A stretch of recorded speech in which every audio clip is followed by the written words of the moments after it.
Welcome to trouble free online service. Trouble free online சர்வீஸ்க்கு உங்களை அன்புடன் வரவேற்கிறோம். இன்றைக்கி நம்ம என்ன பார்க்க போகிறோம்னா, ஸ்டேட் ரெக்ரூட்மெண்ட் பியூரோ, அதாவது மாநில ஆள் சேர்ப்பு நிலையம் மூலயமா நிரப்ப இருக்கின்ற அந்த ஜூனியர் அசிஸ்டன்ட் போஸ்ட்டுக்கான ஹால் டிக்கெட் வந்து வெளியிட்டிருக்காங்க.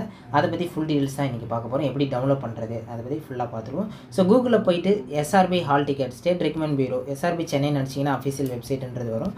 ஸோ அதில் போய்ட்டு உங்களுடைய ஹால் டிக்கெட் வந்து டவுன்லோட் பண்ணிக்கலாம். அதுக்கு பார்த்தீங்கன்னா உங்களுடைய யூசர் ஐடி அண்ட் பாஸ்வேர்டு நீங்கள் அப்ளை பண்ணும்போது உங்களுடைய மெயில் ஐடி அண்ட் மொபைல் நம்பருக்கு வந்து உங்களோட யூசர் ஐடி அண்ட் பாஸ்வேர்டு வந்துருக்கும். பாஸ்வேர்டு இல்லைனா கூட ஒன்றும் பிரச்சனை இல்லை. உங்களோட யூசர் ஐடி ப்ளஸ் உங்களோட டேட் ஆஃப் பர்த் போட்டு டவுன்லோட் பண்ணிக்கலாம். அதில் டவுன்லோட் ஹால் டிக்கெட் இருக்கிற இதை வந்து கிளிக் பண்ணிக்கோங்க.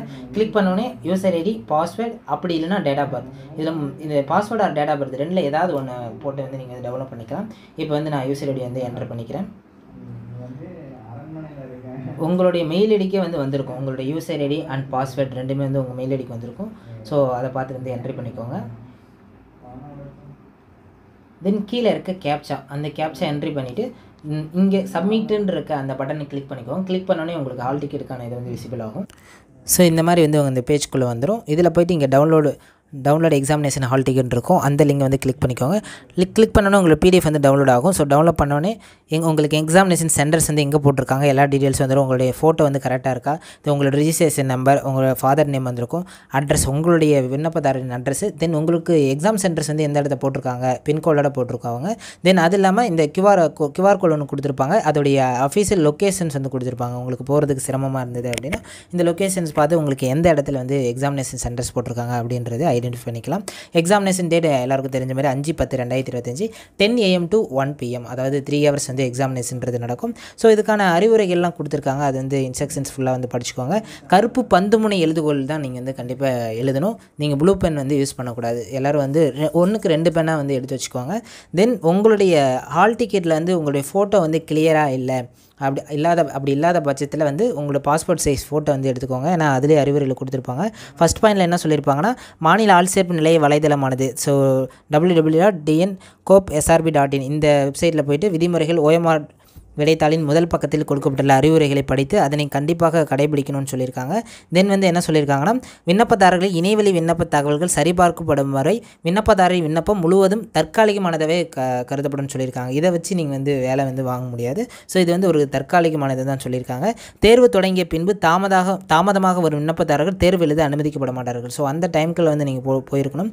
இந்த டைமிங் எந்த டைம்னு பார்த்தீங்கன்னா, அதாவது 9 AM, அதாவது தேர்வு கூடத்திற்கு கொண்டு செல்ல அனுமதி இல்லை. என்னென்னா அலைபேசி, கணிப்பொறி, நினைவூட்டு பதிவுகள், அதாவது cellular phones, calculator, watches, ring எதுவுமே வந்து அலௌட் இல்லைன்னு சொல்லியிருக்காங்க. Calculator, memory notes, books, notes எதுவுமே உள்ளே எடுத்துகிட்டு போகக்கூடாது.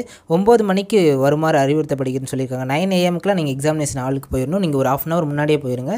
முன்னாடியே போயிட்டீங்கன்னா கொஞ்சம் ரிலாக்ஸாக வந்து எழுதிக்கலாம். எல்லாருக்குமே பார்த்தீங்கன்னா சென்னையில் தான் எக்ஸாமினேஷன் சென்டர்ஸ்ன்றது வந்து கொடுத்துருக்காங்க. தென் இதில் என்ன சொல்லியிருக்காங்கன்னா, 7th பாயிண்டில் அனுமதி குறிப்பானையில் விண்ணப்பதாரரின் நிழற்படம் இல்லாமல் இருந்தாலோ அல்லது விண்ணப்பதாரர் நிழற்படத்தை ஒத்து இல்லாமல் இருந்தாலோ, அதாவது உங்களுடைய பாஸ்போர்ட் சைஸ் ஃபோட்டோ வந்து மாறி இருக்குது, சம்டைம்ஸ் சில பேர் வந்து மாற்றி அப்லோட் பண்ணியிருக்கலாம், இல்லை வந்து சரியாக தெரியல, அப்படி இல்லாத பட்சத்தில் ஒரு வெள்ளை பேப்பரில் தனது பெயர், முகவரி, இத்தேர்விற்காக வழங்கப்பட்ட பதிவெண், ரிஜிஸ்ட்ரேஷன் நம்பர் ஆகியவற்றை ஒரு தாளில் குறிப்பிட்டு தனது நிழற்படத்தை ஒட்டி அடையாள அட்டை, ஆதார் அட்டை, ஓட்டுநர் உரிமம் ஆகியவற்றில் ஏதேனும் ஒன்றை வந்து கொண்டு வரணும்னு சொல்லியிருக்காங்க. மேலும் தான் இத்தேர்வுக்கு அனுமதிக்கப்பட்ட நபரே எனவும் அது தவறாக இருக்கும் பட்சத்தில் மாநில ஆள் சேர்ப்பு நிலையம் எடுக்கும் குற்றவியல் ஒழுங்கு நடவடிக்கைக்கு உட்பட்டு வேண்டியிருக்கும் எனவும் அறிவேன் என உறுதிமொழி எழுதி அத்தேர்வு கூட முதன்மை கண்காணிப்புடன் உறுதிமொழி அளிக்க வேண்டும் சொல்லியிருக்காங்க. ஸோ உங்களுடைய ஒயிட் ஷீட்டில் வந்து உங்களுடைய பாஸ்போர்ட் சைஸ் ஃபோட்டோவை ஒட்டி உங்களுடைய பேர், முகவரி எல்லாத்தையும் எழுதி நீங்கள் வந்து சைன் பண்ணி அவங்களுடைய முதன்மை கண்காணிப்பாளர் கொடுக்கணும்னு சொல்லியிருக்காங்க.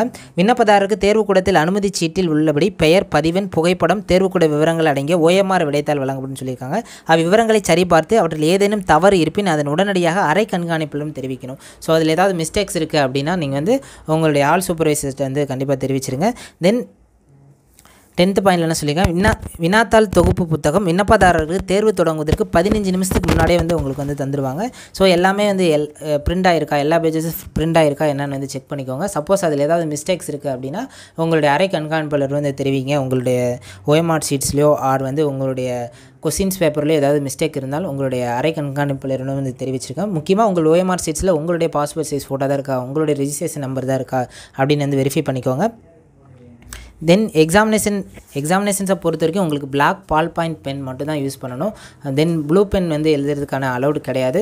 2 பென்னாக வந்து எடுத்துகிட்டு போய்க்கோங்க. எக்ஸாமினேஷன்ஸை பொறுத்த வரைக்கும் எஸ்ஆர்பியை பொறுத்த வரைக்கும் எல்லாருக்கும் பார்த்தீங்கன்னா சென்னையில் தான் எக்ஸாமினேஷன் சென்டர்ஸ் வந்து கொடுத்துருக்காங்க. இது தொடர்பாக வேறு எதுவும் சந்தேகங்கள் இருந்தால் நீங்கள் வந்து கமெண்ட் செக்ஷனில் தெரிவிக்கலாம். ஸோ வேகன்சிஸ்ன்றது பார்த்தீங்கன்னா ஆல்ரெடி 377 வேகன்சின்றது விட்டுருந்தாங்க. அதில் 50 வேகன்சிஸ் வந்து குறைச்சிருப்பாங்க. இப்போ எஸ்ஆர்பிக்கு வந்து 327 வேகன்சிஸ் தான் இருக்கும். அது எதில் குறைச்சிருப்பாங்கன்னா அப்பெக்ஸ் பேங்கில் வந்து குறைச்சிருப்பாங்க. தென் அடுத்து கூடிய விரைவில் வந்து டிஆர்பிக்கான ஹால் டிக்கெட் வந்து வெளியிட்டுருவாங்க. வெளியிட்டோன்னே நம்மளோட சேனல் வந்து அப்டேட் பண்ணுவோம். வேறு ஏதாவது டவுட்ஸ் இருந்தாலும் கீழே கமெண்ட் செக்ஷனில் தெரிவிங்க. நன்றி, வணக்கம்.